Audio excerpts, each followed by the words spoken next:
نحمدک ونستعینک نصلی ونسلم علی رسولک۔ قرآن حکیم کلاس میں آج ہم سورہ آل عمران کی آیت نمبر 52 سے لے کر 58 تک کو انشاءاللہ سمجھیں گے۔ گزشتہ نشستوں میں ہمارے سامنے یہ بات آ چکی ہے کہ حضرت مریم علیہ السلام کی والدہ نے حالت حمل میں یہ دعا مانگی تھی کہ ربی انی نذرت لک ما فی بطنی محررا، اے میرے رب جو کچھ میرے پیٹ میں ہے اس کو میں نے تیری نظر کیا، یعنی اس کو دنیاوی ذمہ داریوں سے آزاد کر کے بیت المقدس کی خدمت کے لیے وقف کر دی۔ لیکن جب وضع حمل ہوا تو لڑکی پیدا ہو گئی جس کا نام انہوں نے مریم علیہ السلام رکھا، تو اللہ تعالیٰ نے حضرت مریم کو ہی قبول کر لیا۔ حضرت مریم کے والد محترم حضرت عمران فوت ہو چکے تھے، تو حضرت مریم کے خالو حضرت زکریا علیہ السلام نے ان کی کفالت کی ذمہ داری سنبھالی۔ کفالت کے دوران حضرت مریم کے پاس بے موسم پھل دیکھ کر بڑھاپے کی عمر میں حضرت زکریا نے اپنے لیے اولاد مانگی، تو اللہ تعالیٰ نے دعا کو قبول کیا اور حضرت یحییٰ علیہ السلام کی بشارت دے دی۔ ادھر دوسری طرف اللہ نے اپنی قدرت کا مزید مظاہرہ کرنے کے لیے حضرت مریم کو بھی بغیر شادی کے بیٹے کی خوشخبری سنا دی۔ پہلے حضرت یحییٰ علیہ السلام کی پیدائش ہوئی، پھر 6 ماہ بعد حضرت عیسیٰ علیہ السلام کی پیدائش ہو گئی۔ حضرت یحییٰ علیہ السلام جو زکریا علیہ السلام کے بیٹے تھے، لوگوں کو آسمانی تعلیمات دینے کے ساتھ ساتھ حضرت عیسیٰ علیہ السلام کی بشارت بھی دیتے اور ان کی تصدیق بھی کرتے رہے۔ آخر بادشاہ وقت نے حضرت یحییٰ علیہ السلام کو شہید کر دیا۔ پھر حضرت عیسیٰ علیہ السلام جو حضرت یحییٰ علیہ السلام سے چند ماہ چھوٹے تھے، 6 ماہ چھوٹے تھے، حضرت عیسیٰ علیہ السلام نے اپنی رسالت کی حقانیت پر معجزات پیش کیے، تورات کی تصدیق کی اور شریعت موسوی کی حسب زمانہ ترمیم بھی کی، اور یہود کی اصلاح کرنا چاہی، لیکن یہود کے حصے باطنی مر چکی تھی نا۔ یوں تو حضرت مسیح علیہ السلام نے کئی مردے زندہ کیے، مگر یہود کا اقبال مردہ زندہ نہ ہو سکا۔ وہ قوم سرکشی پر اتر آئی اور حضرت عیسیٰ علیہ السلام کی شدید مخالفت کرنے لگے۔ اس سارے پس منظر میں اب دیکھیے آج کی پہلی آیت کی طرف، فَلَمَّا أَحَسَّ عِيسَى مِنْهُمُ الْكُفْرَ، پھر جب عیسیٰ علیہ السلام نے ان کی طرف سے انکار کو محسوس کر لیا نا کہ یہود شدید مخالفت پر اتر آئے ہیں اور تعلیمات خداوندی کے پھیلانے میں شدید رکاوٹیں پیدا کر رہے ہیں اور چال بازیاں کر رہے ہیں، تو عیسیٰ علیہ السلام جو بات ذکر کر رہے ہیں وہ آگے دیکھیے، قَالَ مَنْ أَنصَارِي إِلَى اللَّهِ، عیسیٰ علیہ السلام نے فرمایا اللہ کی راہ میں میرا کون مددگار ہے؟ قَالَ الْحَوَارِيُّونَ نَحْنُ أَنصَارُ اللَّهِ، حواریوں نے کہا ہم ہیں اللہ کے مددگار۔ حواری حوارہ سے بنا ہے جس کے لغوی معنی ہے خالص سفیدی۔ پھر یہ لفظ دھوبی کے لیے بھی استعمال ہوتا ہے کیونکہ وہ بھی کپڑوں کو دھو کر اجلا کر دیتا ہے، اور یہ لفظ مددگار کے معنی میں بھی استعمال ہوتا ہے۔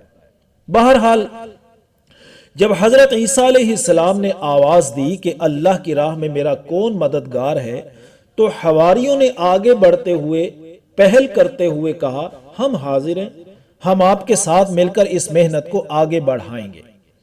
آمنا باللہ واشہد بأننا مسلمون، ہم ایمان لائے اللہ پر اور آپ بھی گواہ ہو جائیں کہ ہم اللہ کے فرما بردار ہیں۔ یعنی ایمان باللہ کا تقاضا یہی ہے کہ اس ایک اللہ کے فرما بردار ہو کر زندگی بسر کی جائے، اور ایسے شخص کی آواز پر لبیک کہہ کر ان کے معاون اور مددگار بن جانا چاہیے جو اللہ تعالیٰ کی قوانین کی پاسداری کی طرف بلا رہا ہو۔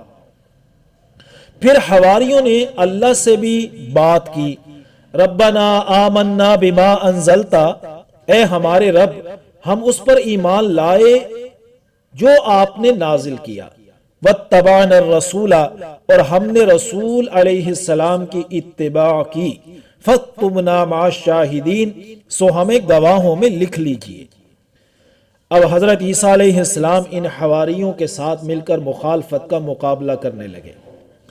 علماء یہود نے حضرت عیسیٰ علیہ السلام کو مرتد اور واجب القتل قرار دے دیا کہ انہوں نے اللہ کی کتاب تورات کے حکم بدل ڈالے ہیں، حالانکہ حضرت عیسیٰ علیہ السلام نے تو بحکم خدا چند ایک احکام میں ان کے لیے آسانیاں پیدا کی تھی، لیکن یہود نے حضرت عیسیٰ علیہ السلام کو راستے سے ہٹانے کے لیے خفیہ تدبیریں اور سازشیں شروع کر دی کہ کسی طرح یہ قانون کی گرفت میں آ جائیں اور ان کا کام تمام کر دیا جائے، لیکن اللہ کی تدبیر کچھ اور ہی تھی، اس لیے فرمایا وَمَكَرُوا وَمَكَرَ اللَّهُ، اور انہوں نے بھی مکر کیا اور اللہ نے بھی مکر کیا۔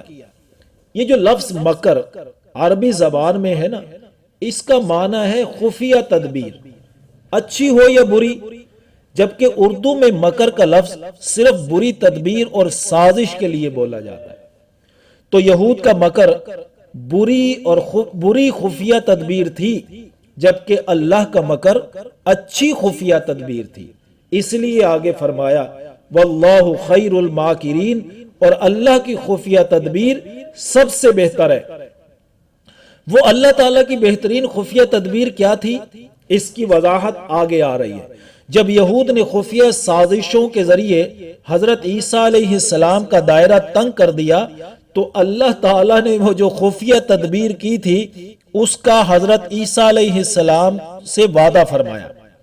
اذ قال اللہ، جب اللہ تعالیٰ نے فرمایا یا عیسیٰ انی متوفیک ورافعک الی، اے عیسیٰ علیہ السلام یقیناً میں تجھے پورا لے لوں گا اور تجھے اٹھا لوں گا اپنی طرف۔ یہاں دو جملے بڑے اہم ہیں، متوفیک اور ورافعک الی، تجھے پورا لے لوں گا روح اور جسم سمیت، اور اس کی صورت کیا ہوگی کہ رافعک الی، تجھے اپنی طرف زندہ آسمانوں پر اٹھا لوں گا۔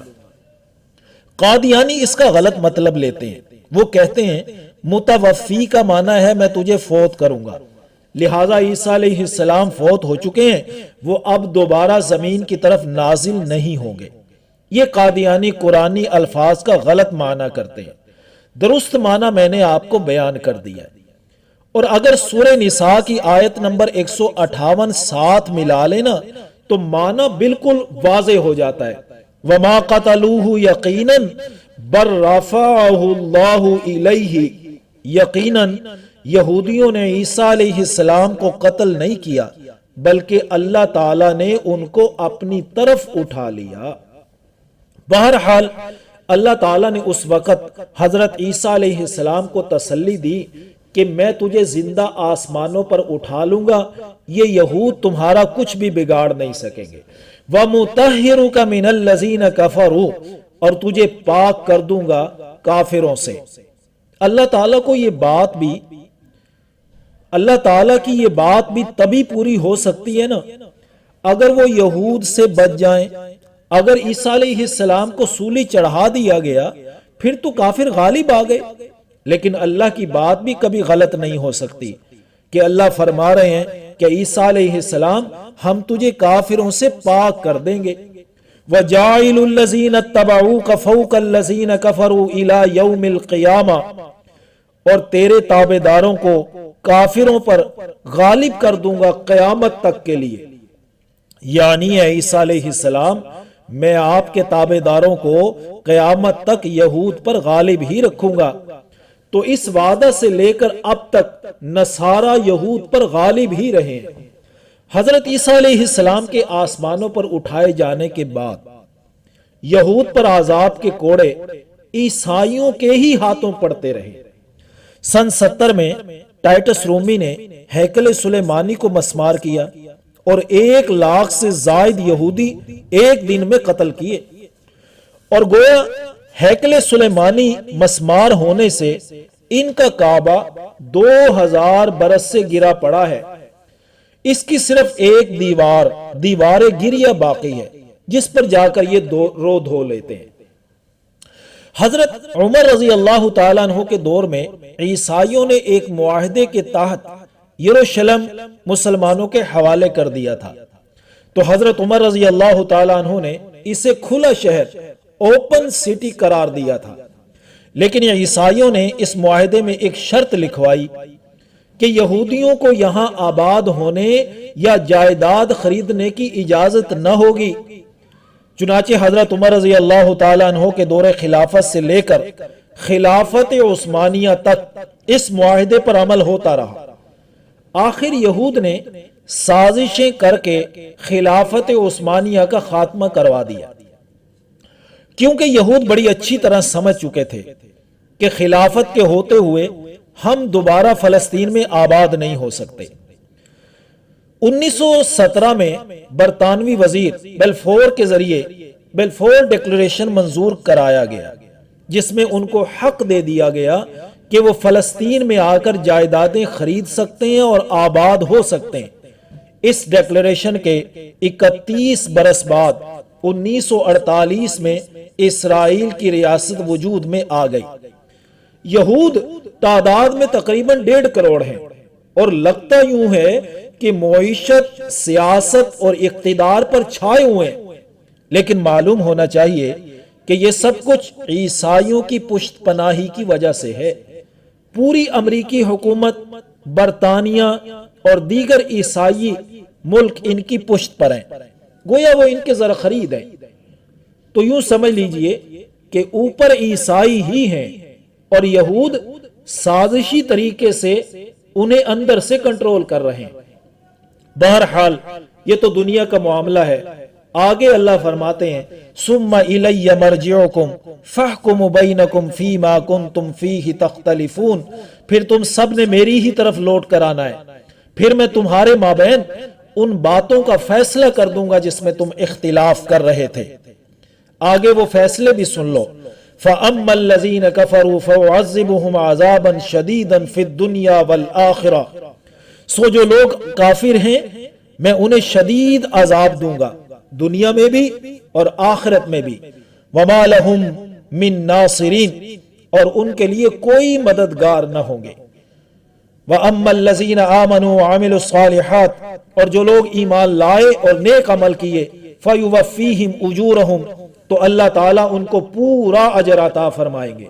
وَاللَّهُ لَا يُحِبُّ الظَّالِمِينَ، اور اللہ ظالموں سے محبت نہیں کرتا، انہیں نہیں پسند کرتا۔